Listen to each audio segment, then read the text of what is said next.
Assalamualaikum warahmatullahi wabarakatuh. Wah, Di sini kami akan memaparkan tentang aspek hukum tentang gadai dari mata kuliah hukum jaminan dari Fakultas Hukum Universitas Haluoleo.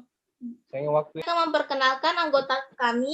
Yang pertama Muhammad Fakhrul Reza, yang kedua Fai Maestra Rifasya, yang ketiga Alda Tiara Syafira, yang keempat Dita, yang kelima Yulastri Oktavia Mani, yang keenam Marwah Salim Bafadal, yang ketujuh Gita Arianti Ningrum Sarikun, yang kedelapan Siti Aisyah Saido, dan yang terakhir yaitu Muhammad Rizky Ramadan. Saya persilahkan oleh anggota saya untuk memaparkan materi tentang aspek hukum tentang gadai. Ya, materi pertama yaitu istilah dan pengertian gadai. Istilah gadai berasal dari terjemahan kata pan atau bahasa Belanda. Pengertian gadai menurut ketentuan pasal 1150 KUHP Perdata, hak yang diperoleh kreditur atas suatu bergerak yang diserahkan kepadanya oleh debitur atau orang lain atas namanya untuk menjamin suatu utang, dan yang memberikan kekuasaan kepada kreditur untuk mendapat pelunasan dari benda tersebut lebih dulu daripada kreditur lainnya, kecuali biaya untuk melelang benda tersebut dan biaya yang telah dikeluarkan untuk pemeliharaan setelah benda itu digadaikan. Biaya-biaya mana harus didahulukan. Dari pengertian gadai yang terdapat pada pasal 1150 KUHP Perdata, jadi gadai atau pan adalah suatu hak kebendaan atas suatu benda bergerak kepunyaan orang lain yang semata-mata diciptakan dengan menyerahkan benda tersebut bertujuan untuk menjamin pelunasan suatu utang. Siapa yang geser? Geser Al.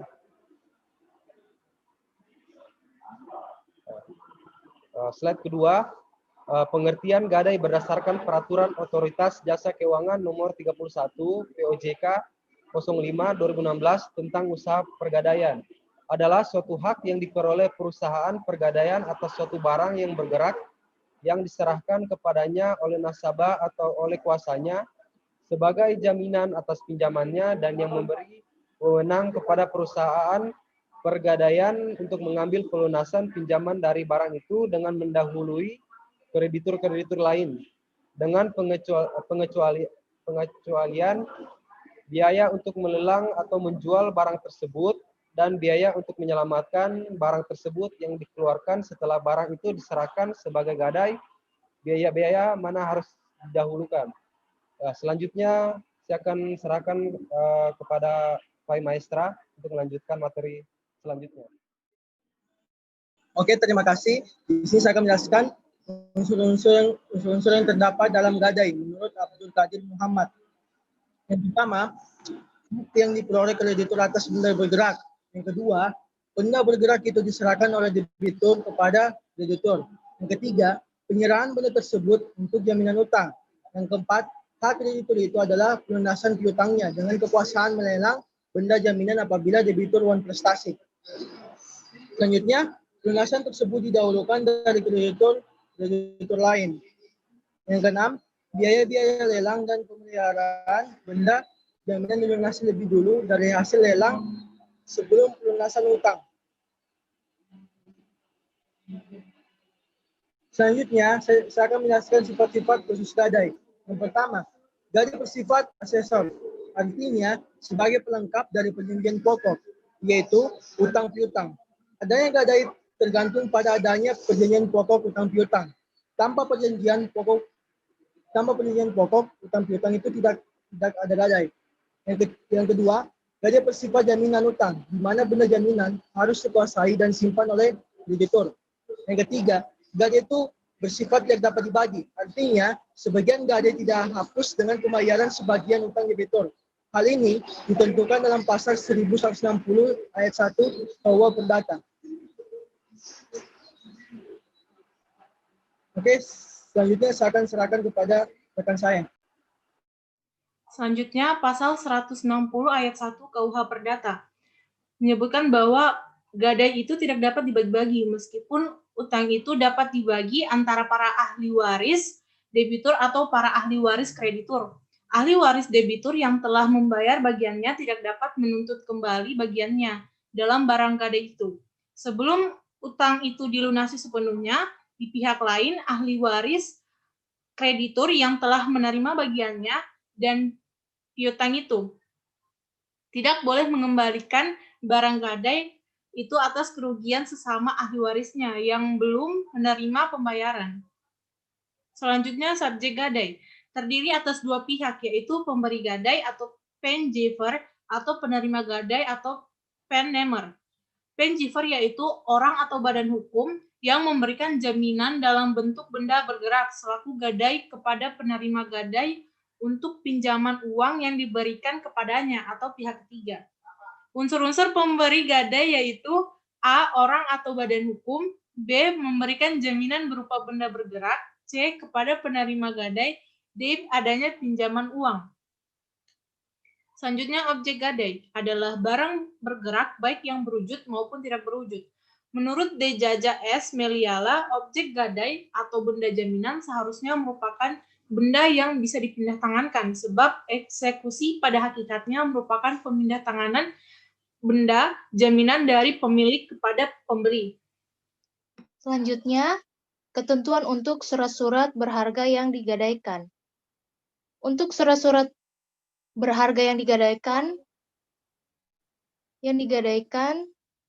selain barang tersebut harus ditarik dari kekuasaan pemberi gadai yang kemudian dikuasai penerima gadai, juga serta surat kuasa untuk memperpanjang atau mencairkan bila terjadi debitur cedera janji. Yang kedua, khusus gadai atas piutang kreditur sebagai penerima gadai harus memberitahukan kepada cases atau si debitur dari piutang yang dialihkan. Pemberitahuan ini mutlak karena pembuatan hukum dalam penerima gadai piutang baru selesai dengan adanya pemberitahuan kepada cases. Selalu kalau pemberitahuan belum dilakukan, maka hak gadai belum beralih kepada kreditur baru, yaitu bank sebagai pemberi kreditur.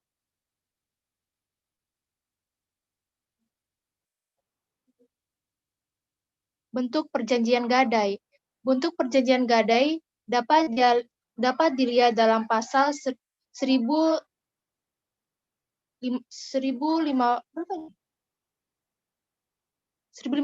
KUP Perdata yang menyatakan perjanjian gadai harus membuktikan dengan alat yang diperkenankan untuk membuktikan perjanjian pokoknya. Maksudnya adalah perjanjian gadai dilakukan dalam bentuk perjanjian tertulis sebagaimana perjanjian pokoknya, yaitu perjanjian pemberian kreditur. Oke, selanjutnya akan dibacakan oleh rekan saya. Baik, sekarang saya akan membahas tentang terjadinya gadai. Gadai akan lahir dan mengikat para pihak dengan membebankan jaminan gadai atas suatu benda bergerak dengan terlebih dahulu membuat perjanjian gadai. Selanjutnya, pemberian gadai menyerahkan secara nyata atau levering atas benda bergerak tersebut yang digadaikan kepada penerima gadai atau kreditur. Namun, proses terjadinya gadai tergantung pada benda yang akan digadaikan. Seperti benda bergerak yang berwujud, berbeda dengan proses terjadinya gadai pada benda bergerak tidak terwujud. Terjadinya gadai harus dipenuhi persyaratan-persyaratan yang ditentukan sesuai dengan jenis benda yang digadaikan.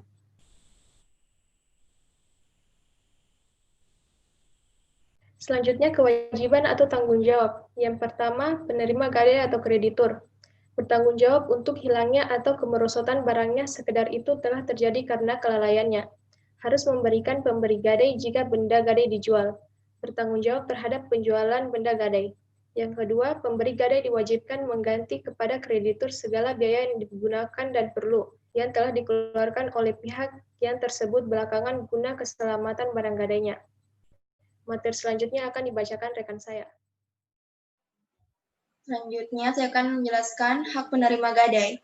Penerima gadai mempunyai hak yang pertama, penguasaan benda gadai, namun tidak mempunyai hak untuk memiliki benda gadai. Yang kedua, dalam hal debitur wan prestasi, untuk menjual dengan kekuasaan sendiri atau parate eksekusi, sehingga hak untuk penjualan benda gadai tidak diperlukan adanya titel eksekutorial. Penerima gadai atau pemegang gadai dapat melaksanakan penjualan tanpa adanya penetapan pengadilan, tanpa perlu adanya jurusita ataupun mendahului dengan penyitaan. Yang ketiga, menjual benda gadai dengan perantaraan hakim, di mana kreditur dapat memohon pada hakim untuk menentukan cara penjualan benda gadai. Kemudian yang keempat, mendapat ganti rugi berupa biaya yang perlu dan berguna yang telah dikeluarkan guna keselamatan barang gadai. Yang kelima, retensi atau menahan benda gadai, bila mana selama hutang pokok, bunga dan ongkos-ongkos yang menjadi tanggungan belum dilunasi, maka si berhutang atau debitur tidak berkuasa menuntut pengembalian benda gadai. Kemudian yang terakhir, untuk didahulukan atau kreditur preferan, pelunasan piutangnya terhadap kreditur lainnya. Hal tersebut diwujudkan melalui parate eksekusi ataupun dengan permohonan kepada hakim dalam cara bentuk penjualan barang gadai.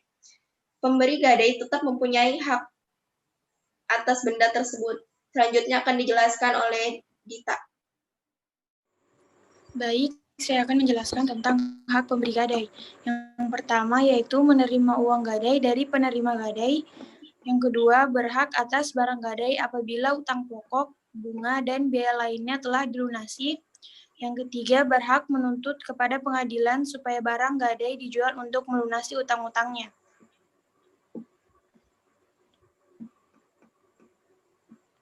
Kewajiban pemberi gadai.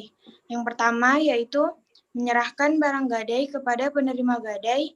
Yang kedua, membayar pokok dan sewa modal kepada penerima gadai. Dan yang ketiga adalah membayar biaya yang dikeluarkan oleh penerima gadai untuk menyelamatkan barang-barang gadai. Baik, selanjutnya akan dijelaskan oleh teman saya. Jangka waktu gadai. Jangka waktu gadai tergantung dalam perjanjian utang piutang dengan jaminan gadai yang terdapat dalam surat bukti kredit atau SBK dari PT Pegadaian mengenai jangka waktu lama pinjaman di PT Pegadaian. Tergantung jenis pembiayaan apa yang diambil. Untuk pembiayaan gadai konvensional dan gadai syariah, lama pinjaman dari 1 hari sampai dengan 120 hari. Sedangkan untuk lama pinjaman pembiayaan mikro dari 12 bulan sampai dengan 36 bulan.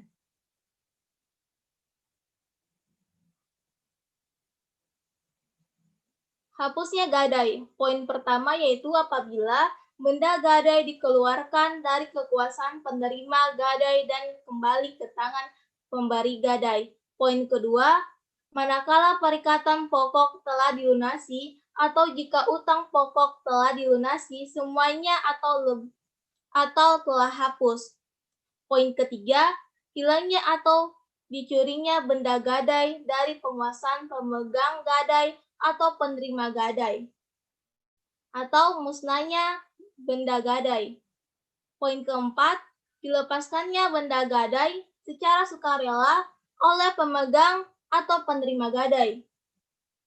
Hapusnya gadai terdapat dalam pasal 1152 KUH Perdata yang menyatakan bahwa pertama, hak gadai hapus bila gadai itu lepas dari kekuasaan pemegang gadai.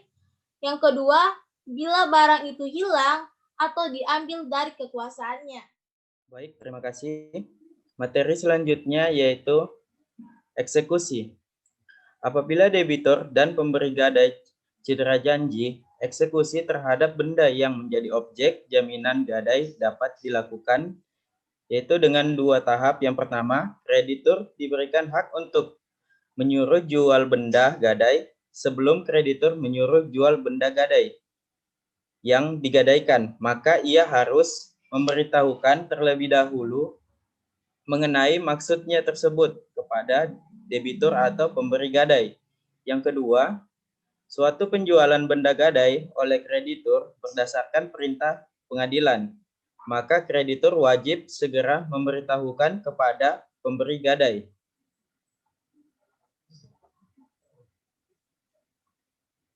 Materi selanjutnya yaitu pelelangan barang gadai. yang dimana ada 2 poin. Yang poin pertama yaitu hak paratet eksekusi, yaitu menjual atas kekuasaan sendiri benda-benda debitur apabila debitur tersebut lalai atau wan prestasi. Hal ini terungkap pada pasal 1154 ayat 1 KUH Perdata.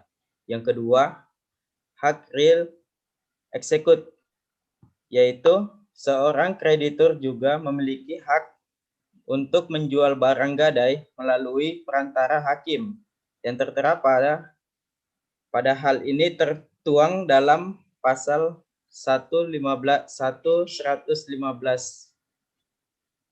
6 KUH Perdata. Sekian, terima kasih. Itulah pemaparan dari kelompok kami tentang materi aspek hukum tentang gadai. Wabillahi taufiq wal hidayah. Wassalamualaikum warahmatullahi wabarakatuh.